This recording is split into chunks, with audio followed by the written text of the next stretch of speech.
Eu estive desenvolvendo a teoria de curvas, que é uma área da geometria diferencial, e a gente buscou trabalhar com os triângulos diferentes. Então, eu e o professor Miguel e o professor orientador Moisés, a gente esteve trabalhando nesse tema. Então, o contexto em que eles se encontram. Foi verificado que havia problemas em descrever certas curvas no espaço. Então, a gente tem algumas curvas, a gente aprende no segundo grau a representar elas pelas equações cartesianas, que são da forma f de x igual a zero. Ocorreu também um problema representar a trajetória de uma curva. Então, a gente vai, depois eu vou falar um pouco mais detalhes disso, a gente vai pensar em partículas descrevendo movimento e formando uma curva ao longo do espaço. Também existem grandes dificuldades quanto ao nível de abstração matemática, porque o conteúdo ele exige muita abstração matemática e certa rigorosidade matemática quanto a isso. Então, houve a necessidade de se criar uma nova maneira de se descrever as curvas no espaço.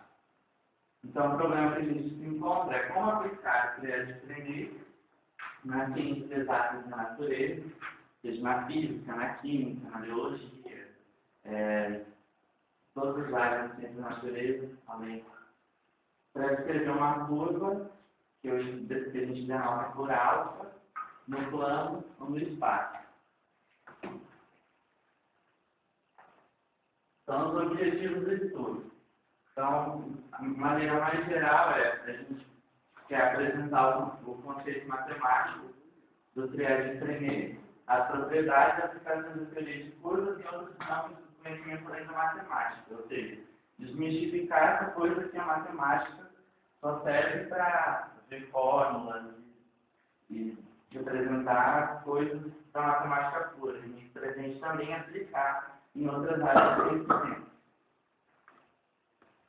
E os objetivos específicos. Então, como eu falei, assinalar essas conexões entre matemática pura e matemática aplicada, estudar as propriedades geométricas do triângulo de Frege, compreender vários conceitos matemáticos que foram apresentados ao longo do trabalho, como curvatura, torção, vetor infinitário, vetor normal e binormal. Também, o nosso objetivo também foi despertar nos alunos um senso crítico e investigativo na área da matemática, principalmente na área que a gente está estudando, que é a geometria diferencial. Ao longo também a gente vai pesquisar as formas de Frege e a gente vai aplicar essas fórmulas nas ciências exatas da natureza.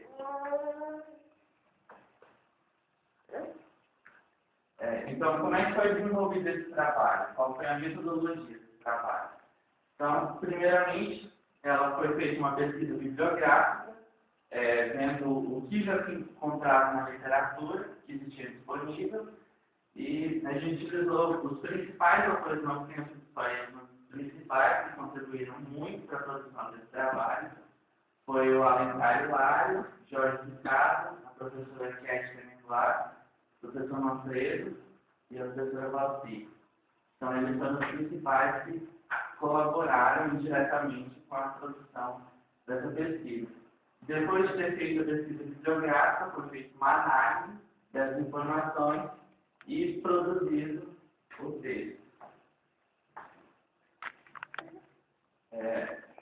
Um referencial teórico. Então, começando a definir curvatura. De acordo com o Hilário Alencar e a professora Valci Santos, curvatura é uma medida de quanto uma curva deixa de ser uma reta. Então, a gente tem uma curva. Então, a gente tem uma curva e ela está sobre o plano. Então, a curvatura é o quanto ela está deixando de ser uma reta. Então, a gente tem uma reta, a curvatura ela vai medir o quanto ela deixa de ser uma reta. E a segunda principal definição como referencial teórico é que a curvatura mede quanto é que a curva está fácil de estar contida numa reta. Então, as linhas retas elas têm que ter curvatura nula é zero, já que a curvatura ela mede quando ela se afasta, as regras têm curvatura zero. E a torção ela vai medir quanto uma curva se afasta e está contida no plano.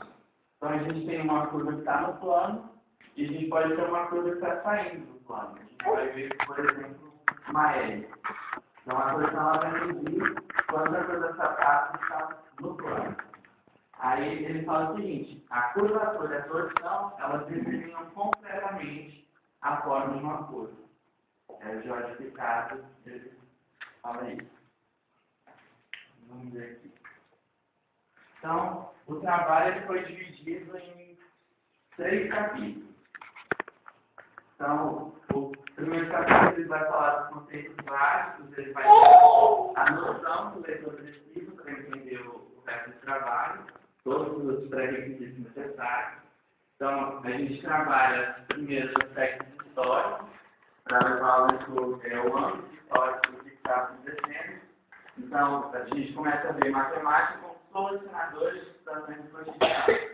Então, a geometria, inicialmente, ela começou para desenvolver soluções no cotidiano das pessoas. Lá no Egito, eles tinham vários problemas e eles precisavam de alguma coisa para resolver. Eles tinham o Nilo que passava lá e eles perdiam a noção do quanto de terreno, de espaço eles tinham.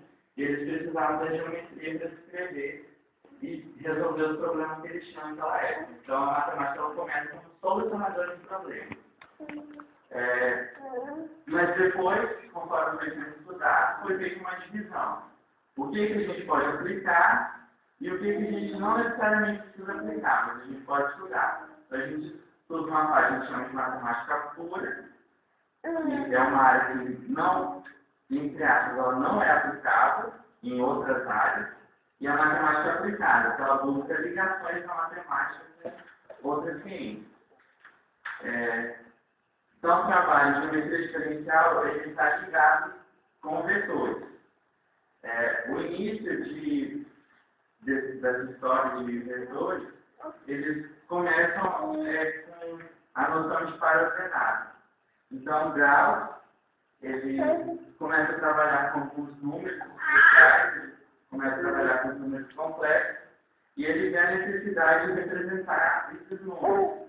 E aí ele define o espaço, ele pega o espaço euclidiano e ele define um número complexo com as suas coordenadas, o real e o imaginário. E aí começa a se estudar os vetores, e aí eles aplicaram também nos números reais. E assim vai, desenvolve a história da geometria. O principal incentivador do trabalho, que começou esse estudo do triângulo de Frenet, foi o Jean Frenet, em 1840. Ele apresentou em uma tese de doutorado na França. A sua tese ele falava de um referencial que descrevia a curva. Então, tinha um trio ordenado, 3 vetores, ordens normais, que descreviam todas as curvas que a gente tinha. Então, depois de falar um pouco de cálculo vetorial, então vai ser revisado um pouco de geometria analítica, um pouco de álgebra linear, e depois algumas também noções de cálculo diferencial. Então, mais especificamente, trabalhou com funções vetoriais e limites derivados de funções vetoriais.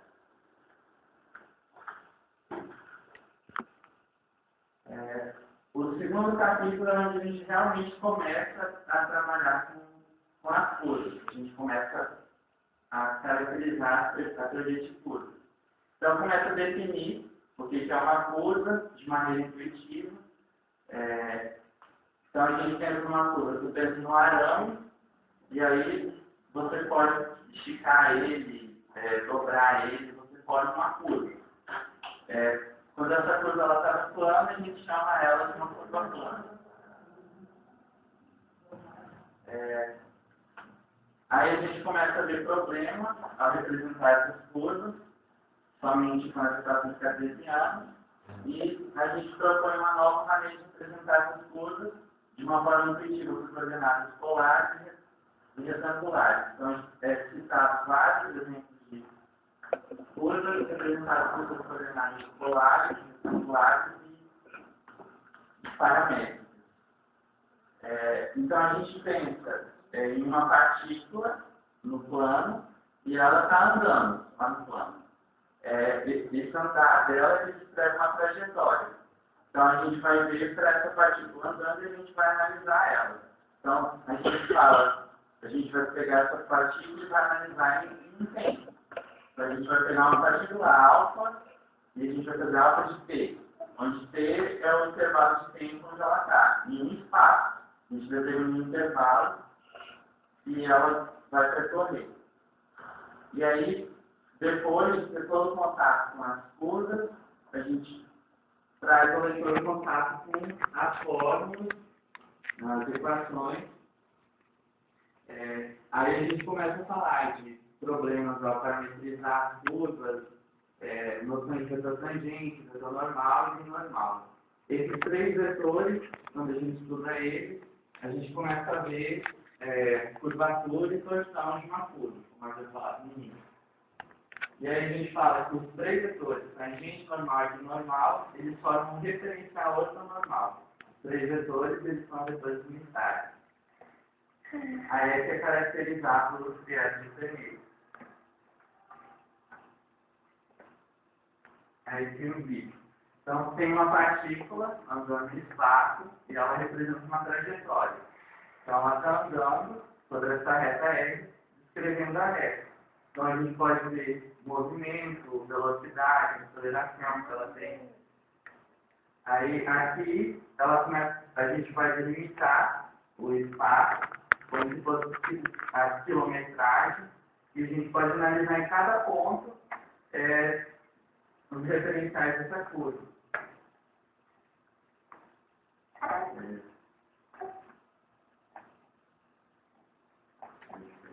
Aí, aqui, a gente tem uma reta e a gente tem uma partícula ali.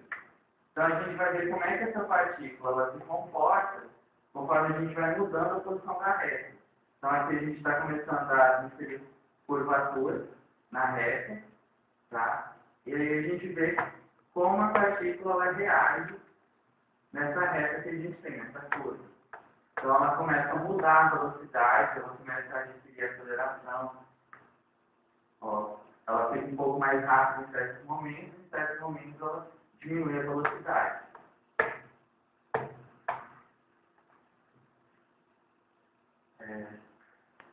Então, aqui, os planos são determinados pelos créditos de Fermi. A gente tem um intervalo, como você falado, e a gente pega um ponto S.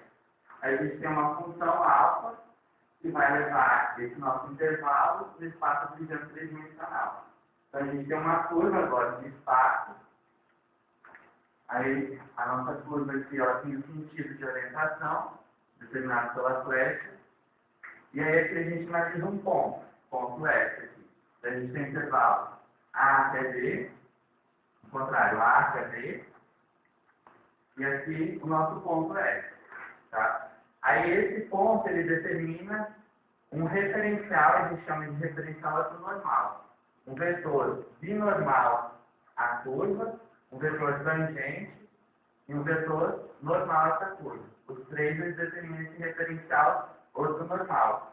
O vetor binormal com tangente vai determinar o plano multiplicante, o tangente com normal, o plano escoador, e o binormal com normal, o plano normal. Então, com esses três vetores, a gente pode caracterizar totalmente uma curva.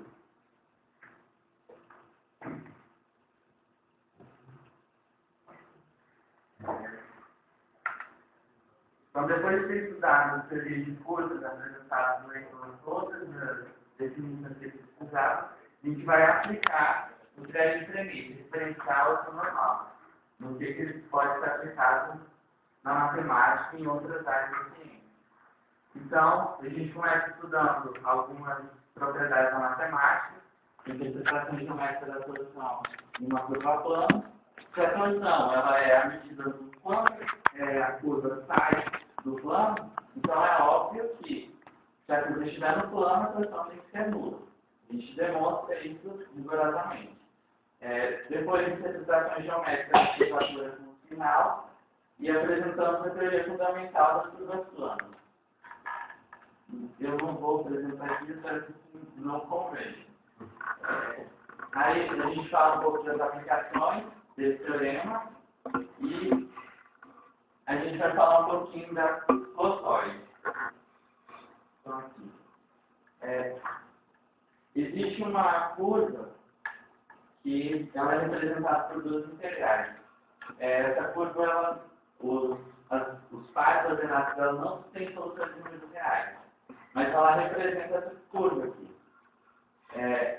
São como se fossem duas espirais e aqui ela vai para o infinito. Ela nunca acaba de se enrolar aqui nesse ponto. Tanto aqui quanto aqui elas nunca param de enrolar, elas se enrolam infinitamente. Para ver mais ou menos se ela está um pouco mais escura aqui. Daí ela começa a se enrolar. Ela se enrola até o infinito. Chamada de clotoide. Ela tem muitas aplicações na física, principalmente na área de mecânica quântica. Eles precisam dessa equação para escrever vários programas físicos.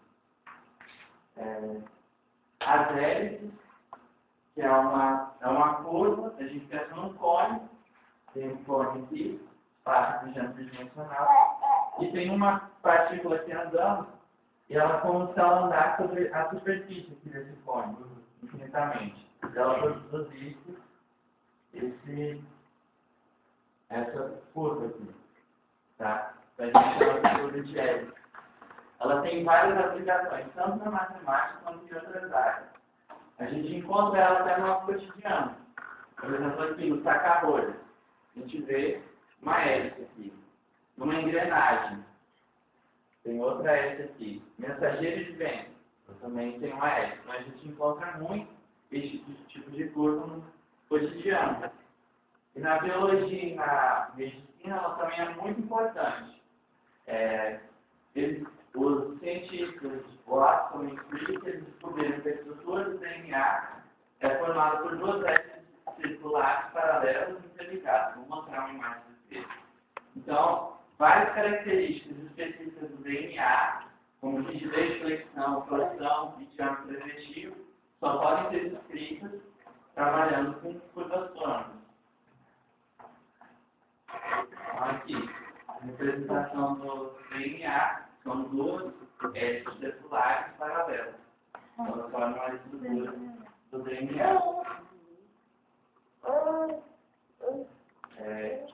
Então, aqui, a conclusão. Então, o objetivo do trabalho é depois estudar todas as características das planas e ajudar a comunidade mostrando a aplicabilidade do critério de treino. Então, a gente buscou maneiras alternativas de trabalhar com a matemática e ver a aplicabilidade nessa área da matemática. Então, a gente viu vários conceitos, vários teoremas da teoria de curvas, abordando os conceitos necessários para que o leitor pudesse ter entrado em contato com a nossa aplicabilidade, que é o objetivo do trabalho, que é o criar um móvel de treino. E aí a gente descreveu, tanto com caráter intuitivo quanto rigoroso, as curvas planas nos espaços bidimensionais e tridimensionais. A gente definiu o crédito de Frenet e estabeleceu as conexões entre várias áreas de conhecimento, como a gente viu na física, na biologia, na medicina, e até no nosso cotidiano. Os referenciais que foram consultados nos faz referenciais. Então, eu agradeço a presença de todos aqui. Bom, então vamos passar a banca. Miguel. Vamos lá.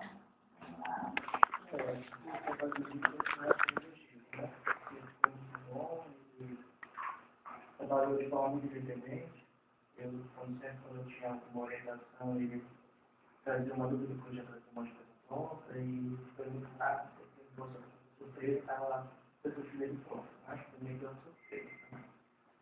E quando eu fui olhar, foi pela sua orientação, ele mesmo que montou, ele mesmo foi montando o quebra-cabeça e a questão também ele conseguiu fazer um trabalho muito bom, assim, eu acho que fez um começo, porque você vai muito ainda, tem nada que você quer fazer, e no rumo que você vai conseguir, vai dar certo. Muito foi um prazer. É difícil, né, amigo? Além dos elogios, né, eu acho que uma coisa importante no trabalho é justamente trazer para a licenciatura esse indicativo, essa possibilidade, né, de você buscar temas, né, que não sejam ligados apenas ao ensino-aprendizagem, né. Eu acho que vale a pena quando a gente encontra algum trabalho, assim, eu acho que a autonomia, né, que o livro tem que, obviamente, características de trabalho, tipo, nem muito da leitura, em todos os aspectos formais, né, o próprio conteúdo muito bem estruturado. Na verdade, para mim, não é uma monografia, é muito mais que isso. Eu já vi, né, já participei de bancas, né, de mestrado com trabalho.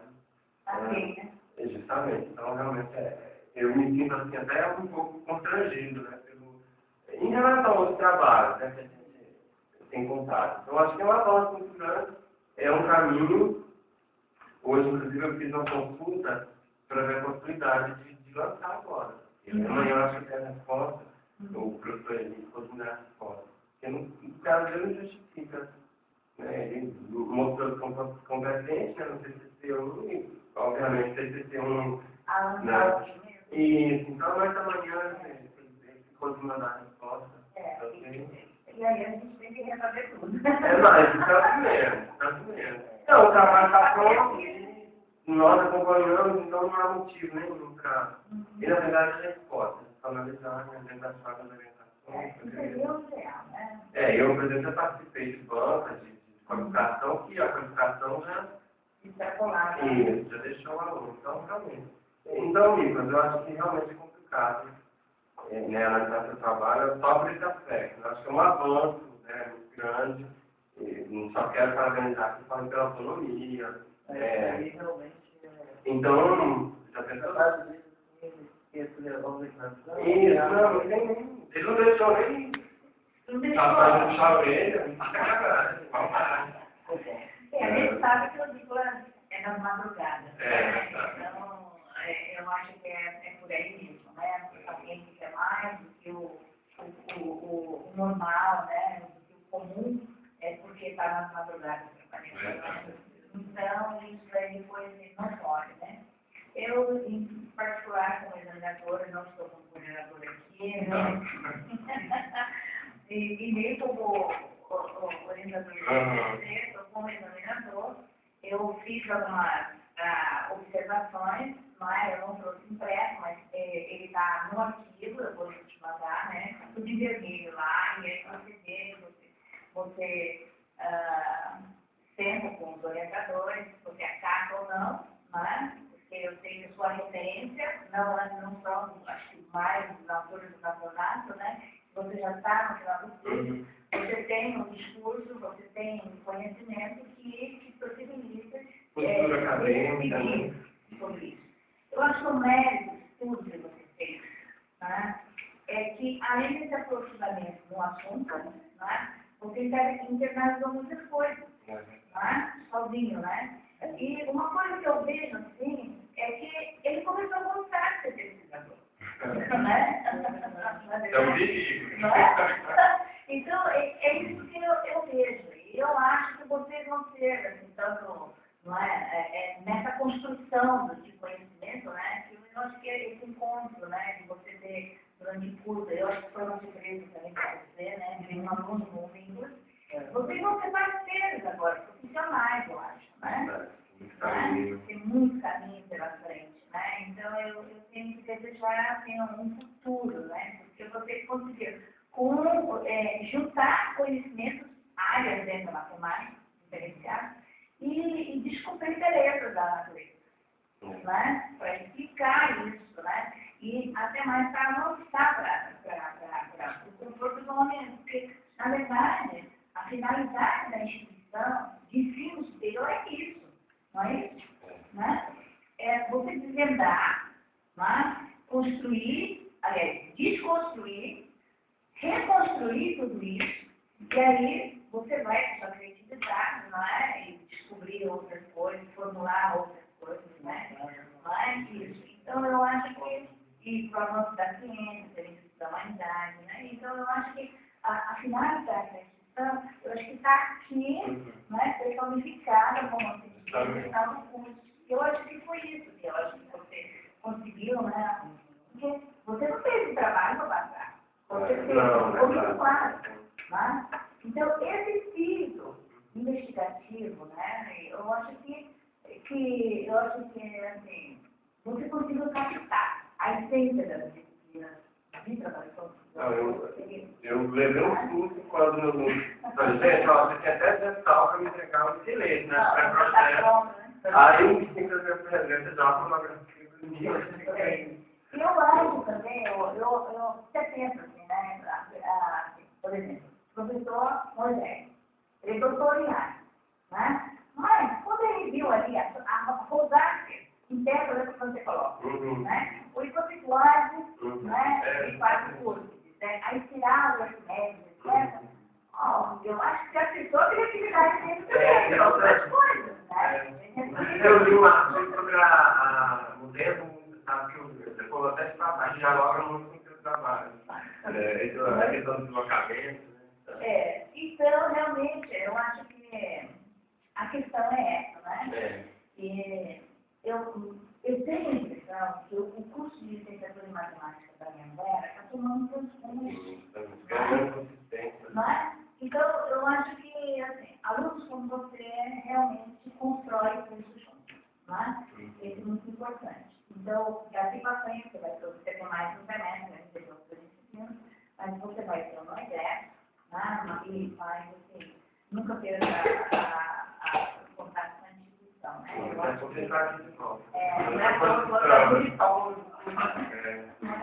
então é isso, eu só tenho que parabenizar como a vossa examinadora, que eu pude ver essas questões, né, afloradas todas, e o que é muito importante, né? Você conseguiu focar a ciência dos atos de uma forma, né, até criativa. Então, outros quesitos, coisinhas, vamos dizer, né?